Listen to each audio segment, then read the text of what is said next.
сонымен мақтан. Абай айтады, адам баласының мақтаннан аман болмағы қиын істеп.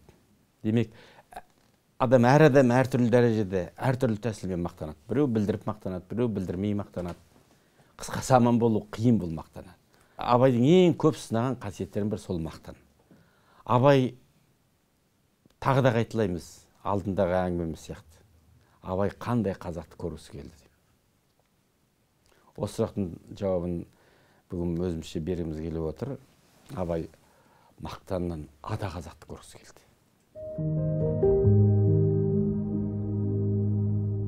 Айтады Абай, біздің қазақ сартта көрсе күлуші еткен қолды сарт арқадан үй төбесіне саламын деп қамыс артқан, бұтадан қорыққан, көз көргенде әке көздесіп шығып, қызын боқтасқан.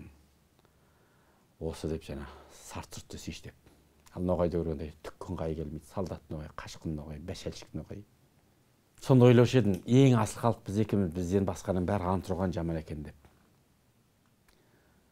Содан кейін Абай тарқатады, енді қарап тұрсам сарттың екпеген егені жоқ, шығармаған жемісі жоқ. Ноғайға қарасам солдаттыққа да, кедейлікке де шыдайды, қазаға да молда, медресе сақтап, түн күтуге де шыдайды. Еңбек қылып мал табудың да жөнін солар біледі. Салтанат, әсем де соларда. Оның малларына құзғын тамағым үшін біріміз жалшы, біріміз қош алушымыз. Бағанағы мақтан, бағанағы қуанған күлген сөз қайда қалды дейді Абайды. Бізге сауал тастайды. Рас, қайда бағанағы мақтан? Жартып жауап таба алмай қаласың. Анандай, мынандай деп мұқатып отыратын жағдай әлі бар қазақтың бойында сол мінез. Олар қай жағынан осы, қай жағынан бізден қалып қой деп бұтарласақ бәрі айқындалып шыға келеді өзі. Ал өзге жұрт бізді жаман деп ойламасын деп, мақтасын деп, өзің ғана емес, жұртыңның атынан кейде бір ұсақ істеуі мүмкін. Ол енді қалай дегенде мақтауға лайық нәрсе сол. Мен бір бауырым айтатын сөзі бар. Жолда келсем бір машина тұр екен, жанай келіп қарасам, түр сипаты шетелде екен, сосын Қазақстанда жоқ, қазақтардың бәрін қайырым жұрт екен деп мақтап кетсін деп тоқтай қалып, жіп-жап барып машинасымен алысып көмектестім дейді. Құдай оңдағанда ылғи жаман машина деп бәрін көріп алған басым дейді. Кілтипанын бірден тауып машинасын жөндеп беріп. Шетелдегі мәз ақша бердім, айдай алмай қойдым дейді. Шала тілімен қазақтар жолда қалған кісіге көмектесуден ақша алмайды деп түсіндіріп едім. Одан сайын риза болды. Ол енді бұны ұмытпайды дейді. Өзі айтып отыр жаңа. Мұны мақтаса болады. Біз де осы күні жаңағы қазақпыз деп мақтанамыз. Қазақпыз деген бір мақтанышын айтамыз. Ата бабамыз батыр болған, дана болған дейміз. Тап қазір аштан бұралып атып, осыдан 10 күн бұрын қаз жебем, қарта жебем, қара икра жебедім. Өзің аштан өлейін деп отырып, осыдан 15 күн осындай тамақ жеймін деп мақтанғанның қисың қандай қисың бар мысалы. Тура сол сияқты қазір қандаймыз? Қазір қазақпын деп кеуде соғарлық, қазақпын деп мақтарлық сипатымыз бар ма? Иә, өзіңіз Евразияның апайтөс даласына біз иелік қылғанбыз, біз осындай батыр болғанбыз, сонша жұрт сойылменен қорғаған бабаларымыз осал емес шамасы, ақбілектің күшімен, ағдайданышымен айтып жатырмыз ғой енді. Жалпы қазақпын деген сөз жауапкершілік үшін айтылса керек. Қазақпын ғой, кең болуым керек, тархан болуым керек. Ұлтыма сөз келтірмеуім керек. Қазақ дейтін атты былғамауым керек. Қазақтар осындай сөз айтқызбауым керек. Біз осы батыс санау мынау дейміз, кейде саясаты бізге теріс болған соң, бірақ онда қарапайым адамдарды сен американсың, сен барша адамзат үшін жауаптысың деп үйретеді. Сондықтан Американың қаласында көлігің бұзылып тұрса, адасып кетсең, сырқаттанып тұрсаң, көрген адам жетіп келіп жағдайыңды сұрап көмектесіп жүруге тырысады дейді. Өйткені оларда американец деген жауапкершілік бар екен. Бізде бар ма сол жауапкершілік? Мені көріп қазақ жаман деп қоймасын деген пиғыл бар ма бізде? Осы пиғылды біз туғыламыз ба осы нәрсені деймін. Қазақпын деген құрмақтан үшін айтатынымыз өтірік емес. Немесе жауапкершіліктен жалтару үшін айтасымыз, кешірсек қазақпыз ғой дейді. Тарақлансақ қазақпыз ғой дейді. Абай айтқанда жаңағы мақтаның қайда қалды сонда? Адамның ұлтымен, тегімен, жерімен мақтаны өз алдына жеке бастың бір мақтаны болады. Абай айтқанда бос мақтан, күпілдік мақтан дейді. Осы күнге тілге түсірсек, понт мақтан, траш мақтан қал.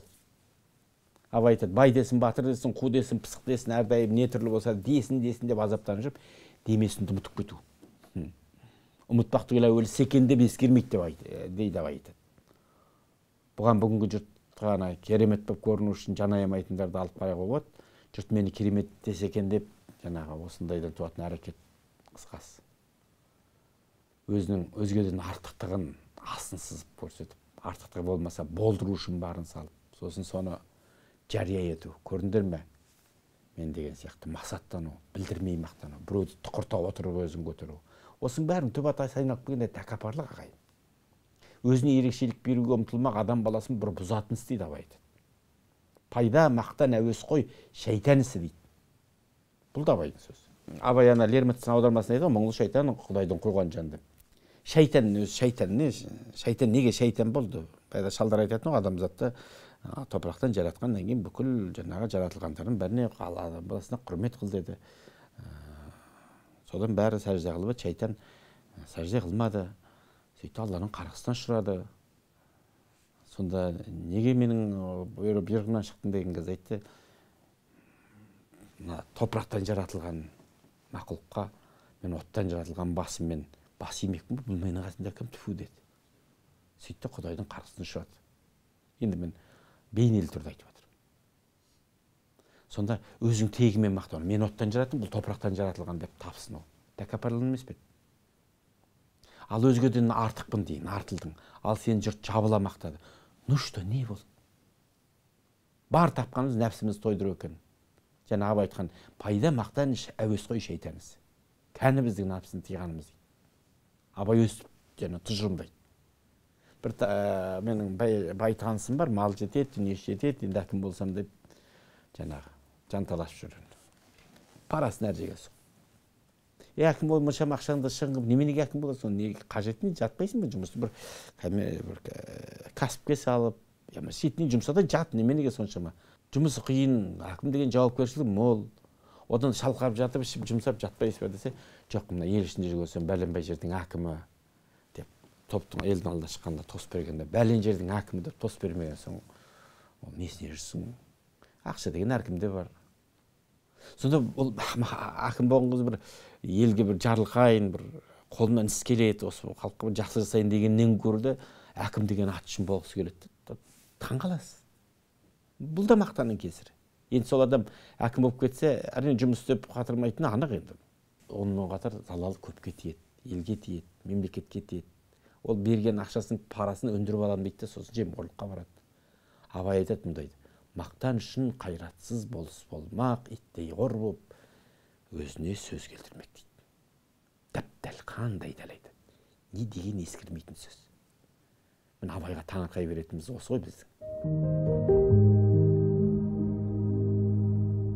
Біреу той жүрсе, тойға 600-700 адам келді. Той зор болды, 5 жыл сойыпты. Жарыспайтын нәрсемен жарысамыз. Тамадасы пәлен шекен, әншісі түген шекен, миллиондаған теңгені айналысы 2 сағат ішіп жеп, дәретханаға ағып жүреді.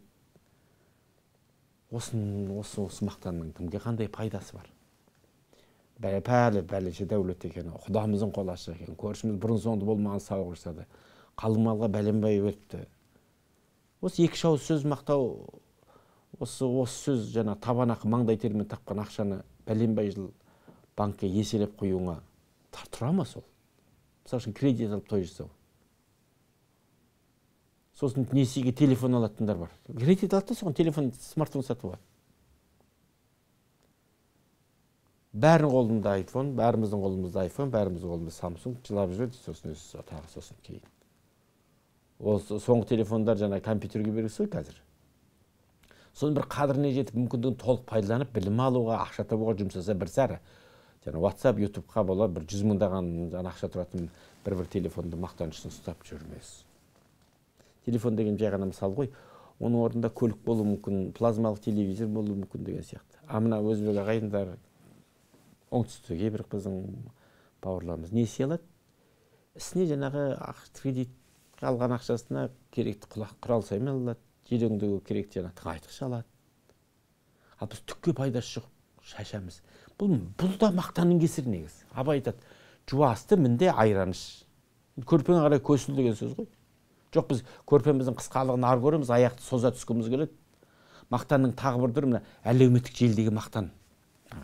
Сыртынан қарасаң, жазбасына қарасаң, жай бір ақпарат беріп жатқан сияқты бейкүнә кейіпте жана. Міне мен мында қыдырып жүрмін, міне мен нан жеп отырмын, міне мынау менің үйім мынандай. Абайдың сөзі бар. Өзіңде бармен көз көріп артылам деме өзгеден. Күндестігін қоздырып азапқа алмай езбе дейді. Күндестігін қоздырып дейді. Енді өзінде жоқ нәрсені көргенде қызғанышы күндестігі қозып кетуі мүмкін адам. Сосын азапқа қаласың дейді. Тура сондайларға, осындайға арналған секілді болып көрінеді Абайдың осы сөзі. Үшінші, өздеріңізді мақтанысу. Бір екінші адам жақсылығын алға тартып мақтап жатса, жақсы ғой ол. Жақсының жақсылығын айтын ортасың деп қояды қазақ. Өзіңді өзгеге мақтауды қалай ақтап аласыз? Тұрсыншы Шапайдың айтатын сөзі бар. Мақтанатын жерін, мөлшерін білмейтін парықсыздарға немесе татымсыз кісінің орынсыз мақтаншақтығына айтылған үкім деп. Мақтанудың өзі уақыт өткен сайын заманауидан бұл да бір күрделеніп өз бейнесін тауып келе жатыр. Бұрын құр сөзбен мақтанатын болса, қазір әлеуметтік желіде фото, видео деген секілді озық үлгіде білдірмей мақтанға салынатын жағдайға жетіп жатыр қоғам. Сен жеп отқан тамағың, барған кафең, мінген көлігің, танымал авторитет адаммен түскен суретің, Инстаграмға салған кезде мақсатың не ағай? Абай айтпақшы, басына һәм бір өзіне өзгешелік бермек адам ұлын бір бұзатын істеді ғой Абай. Қазірде бір үзімнан демей қойын, бір асыметке қаншама зар отқан адамдар бар. Қазы-қарта толы дастарханды мақтанып, желіге жүктеп саласыз. Басқа да мақтан тұраз емес. Жазған дүниесін, оққан кітабын, өзге жұртқа пайдаларлық бір нәрсең болса, жақсы енді. Неше түрлі қылық көрсетіп, фитнес дейсің бе? Көп-ақ қазір. Мұндай мақтануларды көргенде Абайдың бойы болған, сөзі жылынан кімді көрсем, мен сонан бетті бастым, қатысы астым, тұра қаштым, жалма-жан дейді. Безіп қашатын дүние кәдімгі. Талай адам әлеуметтік желіге бай, дәулетті, әдемі кісілікті болып көрінуге тырысады, бірақ көп өмірде ондай емес. Тек солай көріну үшін желіні жылтырақтармен толтырып қояды. Осындайда Абайдың тағы сөзі бар. Өңкөй жалған мақтанмен шынның жүзін бояйды дейді. Теледидарда ашық болсаңыз, біз былтыр осыншама өндіргенбіз, артқа кетіп жатқан елдің өзі 4%-ға көбірек өндірді деп артқа кетіп жатса да мақтанады. Шынайылықты бір көрмелейді. Мақтану деген көп жағдайда басқа біреудің жүйкесіне тию, нервісіне тию. Тағы да Абай айтады.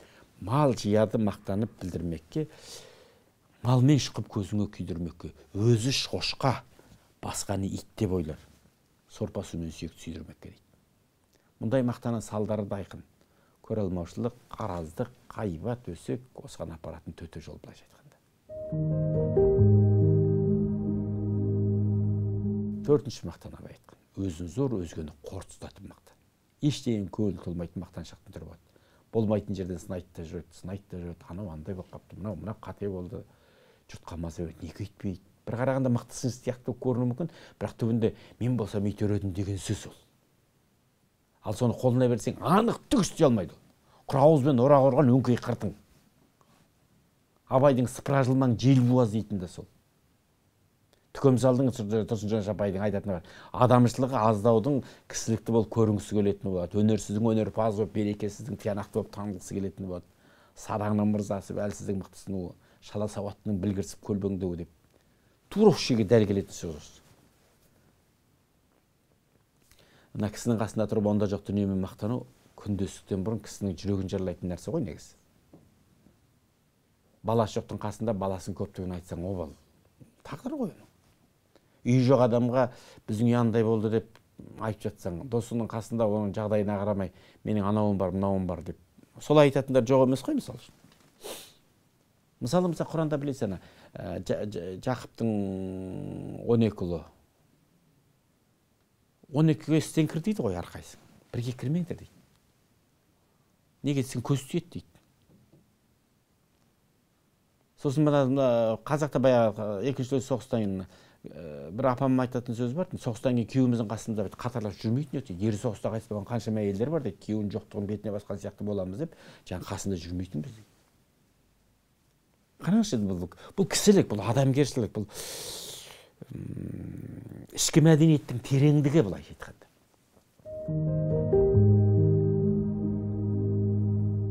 Сонымен ағайын, Біз өзі қазақпыз деп мақтанамыз. Бірақ сол қазақтың несіне мақтанамыз? Қазақ деген атына ғана ма? Жоқ, әлде затына мақтанамыз ба? Ата бабамыздың кісілігіне, батыр болған, ақын болғанына мақтанамыз. Тектілігін айтамыз. Егер осы секілді біраз сипаттарын алып тастаса, расында әр жағында мақтанатын ештеңе қалмауы мүмкін өзі. Адам баласынан Абай айтады, ар ұят қылым деген нәрселермен артылады дейді. Фашист Германияны айтамыз ғой, немістер мақтанды.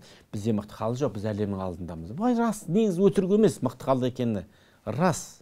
Шынында әлемге үлгі болуға жағдайы бар оның.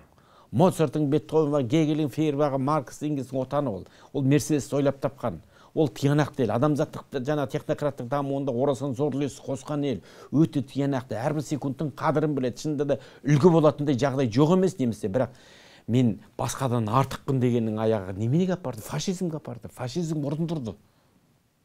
Ең соңында абыройдан адамзат алдында жұрдай болды.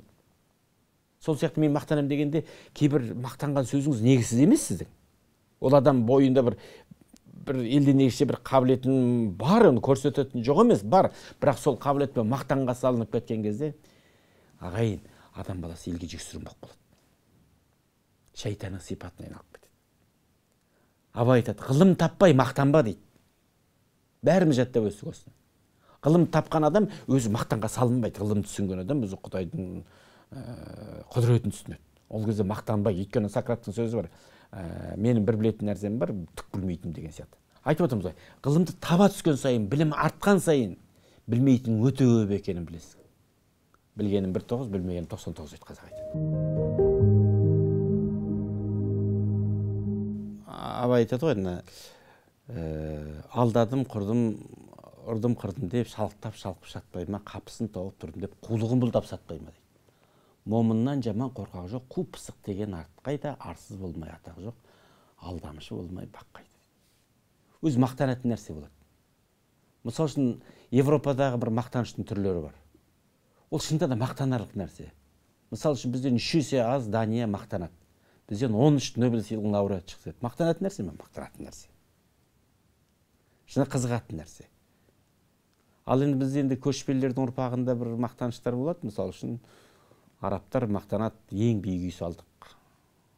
Бурж-Дубай салдық. Болмаса ең әлемдегі жаңағы туылетін бақан, биік бақан біздің Тәжікстан деп мақтанып жатыр мысал үшін. Ең биік ескерткіш деп Моңғол ағайын мақтанады. 60 метр ме, 70 метр Шыңғысқа ескерткіш салды. Ең үлкен шарымыз бар, ең үлкен анауымыз бар, мынауымыз бар деп біз кейде мақтанамыз. Жақсы шығар енді соншама бір мақтанатындай нәрсе ме? Е болмаса жаңағы енді ең сорлы, арсыз, бейшаралықтың бір деңгейіне түсті. Мысалы үшін таксист келіп Қазақстанға келген туристке біздің қыздарымыз қандай екен? Не масқара ол? Сонда сен қызың жеңіл жүрістігіне мақтанып отырсың ба? Мақтанбас нәрсеге, ұялмас нәрсеге ұялып, мақтанатын нәрсеге мақтанбау дейді. Бұл да бұл кісіліктен болатын, ұяттан, иманнан болатын дүние екенін түсінікті ғой.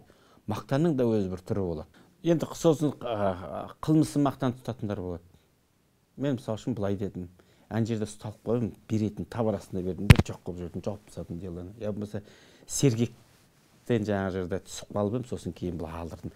Кәдімгі өзінің абыройын ашатын, өзін масқаралайтын нәрсені мақтан тұтатын дәрежеге жету, бұл енді иманның, ұяттың, ақылдың өте төменгі деңгейге түскеннің бірден бір көрінісі. Өзі мақтана біреудің де жолы болады. Кісілік мақтан болады. Күпілдек, ұятсыз мақтан болады. Мақтана білуге де өзі ақыл керек екен абайша айтқанда. Шын мақтанатын нәрсең бар ма? Мысалы үшін екінші бір нәрсе бар. Біреудің қаңсығын танысты деген сияқты. Біздің Бурабай шіркін Швейцария ғой. Қайда ол? Швейцария, Бурабай. Біздің Әнуарбек Байжанбаев қазақтың Левитаны. Жоқ, қазақ ол Левитан, Борис Левитан өзінің Левитаны, ол Әнуарбек Байжанбаев өзінің Байжанбаев. Я болмаса жаңағы жерде Сәбит Мұқанов қазақтың Шолохова, я болмаса Түркістан бір екінші Мекке деген сияқты. Түркістан Мұқанов әр адам өзінің сипатымен, сонымен де адамзаттық мозаика өзінің ерекшелігімен. Сол адамзаттық мозаикада өзінің ерекше орның бар ма? Сондай нәрсеге талпындың орнына бір нәрсенің, бұл да бір комплекс, кембағалдық санадан болатын нәрселер болады. Осыған өзіміз зерделеп қарауымыз керек ағайын. Өкінішті көп өмір кеткен өтіп, өткіздік бір нәрсеге болмай жетік. Ойшылдың менде санды бірімін деп талап ойсыз мақтанды қалды күтіп. Өкініп отыр абай. Өмірім өкінішпен өтіп кетті. Талап ойсыз мақтанды күтіп қалдым дейді. Абайдан кейін, абайды оқығаннан кейін тәсірлену. Тыңдаушыға міндет. Өзі айтпақшы, жә, бұда не инандық.